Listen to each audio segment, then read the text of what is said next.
when you want to start making a beat, the main thing you need are sounds. So let me show you how to load sounds and browse through the menus here.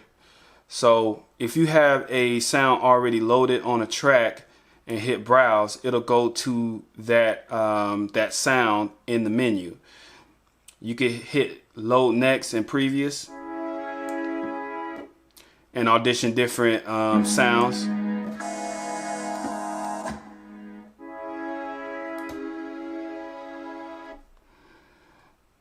Now if you wanted to add a new track for a different sound with a new instrument and everything like that, you hit add track, and you have some different options here. You can choose to add an audio track, a return track, or a MIDI track. We're going to add a MIDI track. You got just a default blank MIDI track. You can choose a track from your collections. You set this up right here in Ableton. So you'll have to go into the software and actually change that information, and then pick out which presets that you want. You have your user files and your user library, and these are presets that you can save for yourself, or these could be different samples and different folders on your hard drive. And the cool thing about this is if you choose let's say you choose a sample,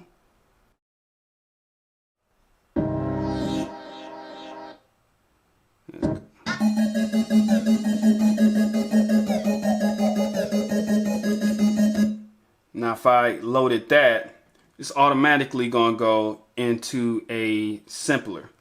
Now you have your sounds, which are different instrument racks and different sounds that the team at Ableton actually put together.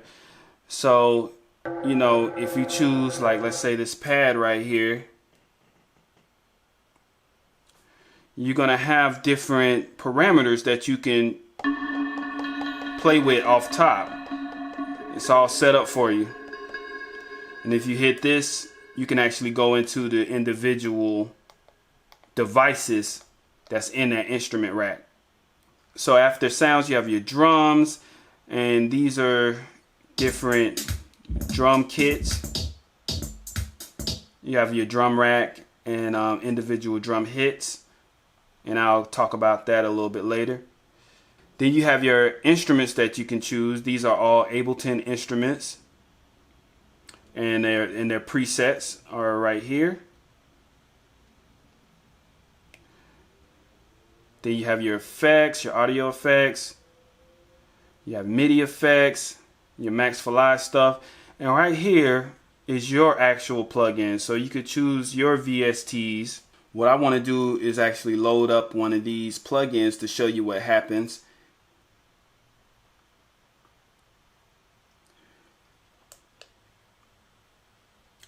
So I'm loading up FM8 to a new track. That's track 4.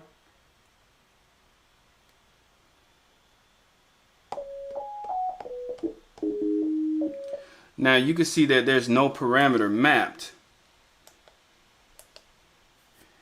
The reason being is because this is a VST. This is a third-party VST from Native Instruments.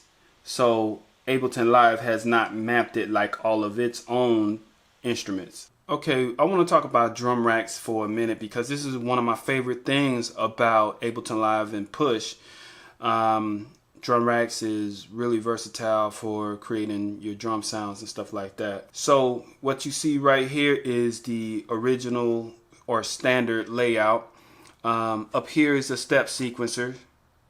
Over here is the loop control. And right here is where you have your sounds. So let's add a track. Go to drums. And these are different kits made by Ableton Live. So if I wanted to, I can choose this 909 core kit. And if you see, we already have some some different parameters here already mapped. That's the benefit of using Ableton Live presets.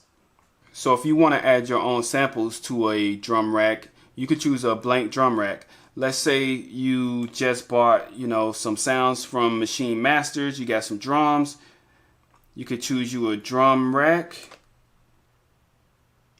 So now that you have a blank drum rack, you can load individual sounds to these drum pads here.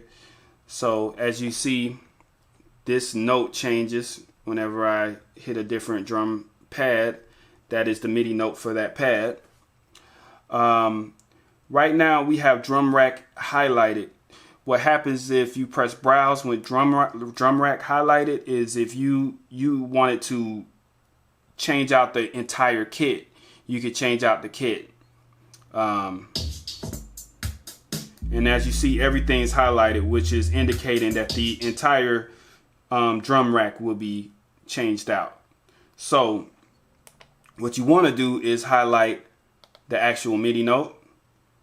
Go down here, click on your hit on your pad, and you browse.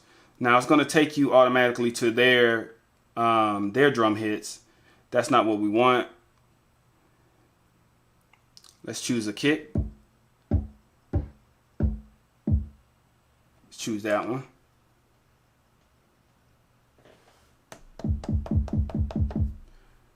And you can continue to build your entire kit like this. So let's choose a snare.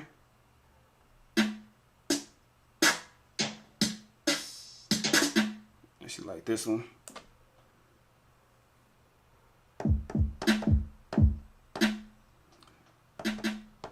All right.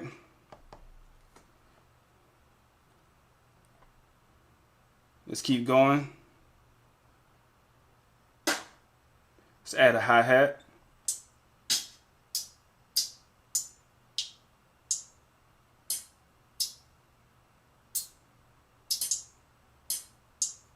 Like that one. Okay, so the drum rack has a few different layouts.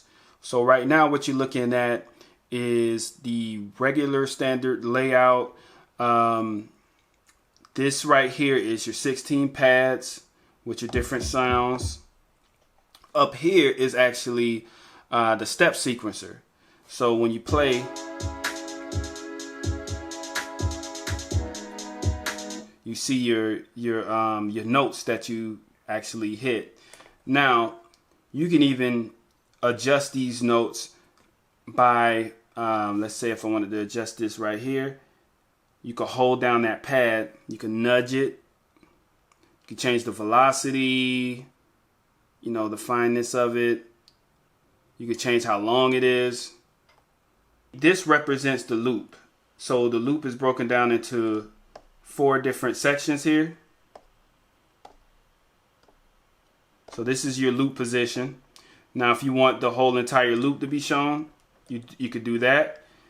If you want the loop to be longer, you can do that. This right here changes the grid.